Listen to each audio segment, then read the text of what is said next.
সময় খুব দ্রুত চলে যাচ্ছে, তাই না? দেখতে দেখতে আমরা সেদিন দেখা গেল যে 31st নাইটের ভিডিওগুলো করলাম। বাইরে সবাই বাজি ফাটাচ্ছিল, সেইগুলো ভিডিওগুলো করছিলাম, ভিডিও শ্যুট করলাম। এগুলো নিয়ে নানান টপিকে লেখালেখি করলাম ফেসবুকে।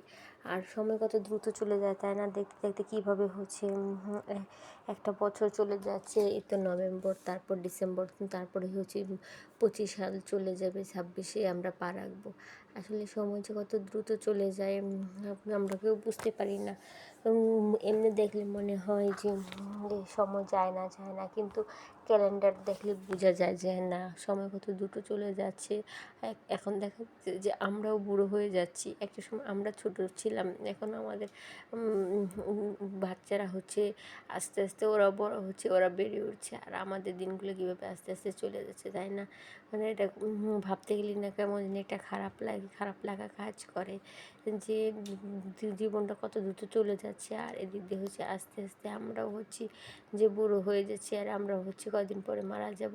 এগুলো ভাবতেও যেমন কেমন একটা কষ্ট ফিল হয়।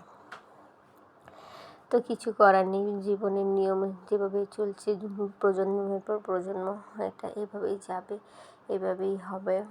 তো সেরকম কিছু করার নেই, চিন্তাভাবনা করে কোনো লাভ নেই। আমাদের সকলের উচিত হেদায়েতের পথে যাওয়া এবং জীবনটাকে সুন্দরভাবে উপভোগ করা। জীবনে যা আছে তা নিয়ে স্বাচ্ছন্দ্যবোধভাবে থাকা, চলাফেরা করা। কারণ জীবন কখনো থমকে থাকে না।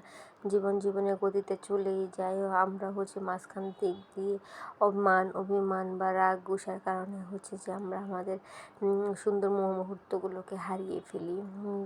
সেই জন্য সুন্দর মুহূর্তগুলোকে না হারিয়ে